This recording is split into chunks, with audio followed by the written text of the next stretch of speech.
Hello नमस्कार राम राम दोस्तों। आज मैं आप लोगों के लिए एक म्यूचुअल फंड लाया हूँ मोतीलाल ओसवाल का BSc enhance value index fund direct growth.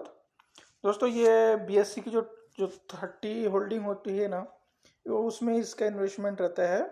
और ये Motilal Oswal BSc enhanced valued index fund ने बहुत अच्छा रिटर्न दिया है। मेरे ख्याल से जिस लोगों ने भी इसमें रिटर्न किया होगा, एसआईपी किया होगा, उन्होंने अच्छा रिटर्न बनाया होगा। इसमें एसआईपी में भी बढ़िया रिटर्न बना होगा और वन टाइम में भी, जैसा कि आप देख रहे हो इसका अभी ऑल टाइम में इसने 36% का रिटर्न दिया है। 36.5%, मतलब अगर आप देखोगे तो मोटा मोटी स्मॉल कैप फंड से भी, किसी दूसरे स्मॉल कैप फंड से भी काफ़ी अच्छा रिटर्न दिया है।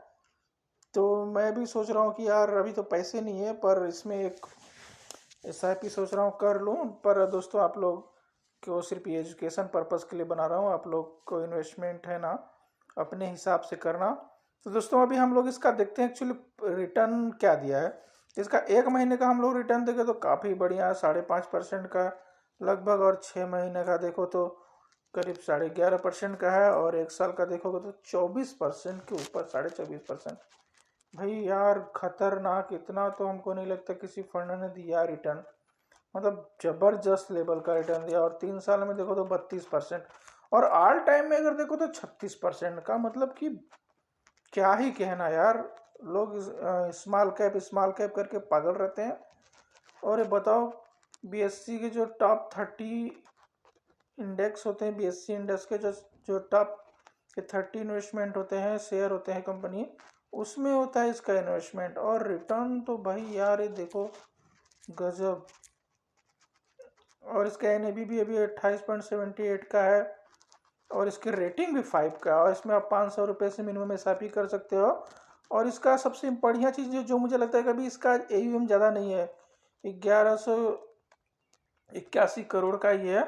और इसकी जो होल्डिंग्स है 30 कंपनियों में होल्डिंग्स है, जैसा कि आप देख सकते हैं ये 30 कंपनियों का होल्डिंग्स है इसके पूरे। और ज़बरदस्त है यार रिटर्न तो इसके।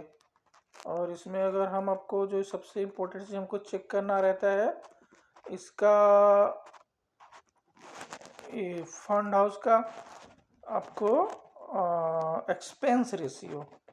तो जैसा कि हम देख सकते हैं इसका एक्सपेंस रेशियो भी बहुत कम है, 0.37%। मतलब और किसी फंड के मुकाबले अगर आप चेक करोगे तो मेरे ख्याल से इतना कम नहीं होगा किसी भी दूसरे म्यूचुअल फंड का एक्सपेंस रेशियो। तो एक्सपेंस रेशियो भी बहुत मायने रखता है दोस्तों। अगर आपको हर साल समझ लो कि अगर 1% का रहेगा तो एक्सपेंस रेशियो, तो आपको हर हर साल 1% आपका एक्सपेंस रेशियो, मतलब उतना 1% कंपनी एएमसी कंपनी काट लेती है। वो आपको डायरेक्ट नहीं काटती, आपको एनएबी में एडजस्टमेंट हो जाता है, वो मालूम नहीं पड़ता है हम लोग को। लेकिन फिलहाल में तो फंड का जो रिटर्न है बहुत ज़बरदस्त है। अगर आप लोग देखो तो फिलहाल में तो फंड का जो मैनेजमेंट है वो स्वप्निल पी मायकर हैं, राकेश शेट्टी हैं, दिशांत मेहता हैं।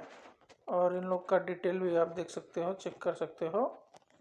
बाकी इन्वेस्टमेंट अपने हिसाब से कर रहा हूँ दोस्तों। बस मेरा पर्पस था कि सिर्फ एक इसके ऊपर व्यू बनाया जाए कि इस फंड ने अभी तक कितना अच्छा रिटर्न दिया है। तो मोतीलाल ओसवाल का ये BSc enhance value index fund हमको अच्छा लगता है। फिलहाल में आप लोग भी अपने हिसाब से देखिएगा और अपने हिसाब से चलिएगा। फिलहाल में इसका एक्सपेंस रेशियो तो बहुत सही हमको लगता है। और मैं तो कोई भी एसआईपी शुरू करने से पहले मैं उसके एक्सपेंस रेशियो और उसके लॉन्ग टाइम के जो इन्वेस्ट रिटर्न है वही चेक करता हूँ, क्योंकि एक्सपेंस रेशियो बहुत मायने रखता है। और लॉन्ग टाइम की इन्वेस्टमेंट, और अगर आप 10 साल के लिए और कम से कम 10 साल के लिए अगर क्षमता रखते हैं इन्वेस्टमेंट करने के लिए म्यूचुअल फंड में, तभी रुके, नहीं तो फिर मेरे ख्याल से म्यूचुअल फंड में पैसा लगाना ठीक नहीं रहता। तो ठीक है दोस्तों, आज के लिए इतना ही। फिर मिलते हैं एक नए वीडियो में और नई जानकारी के साथ। तब तक के लिए धन्यवाद।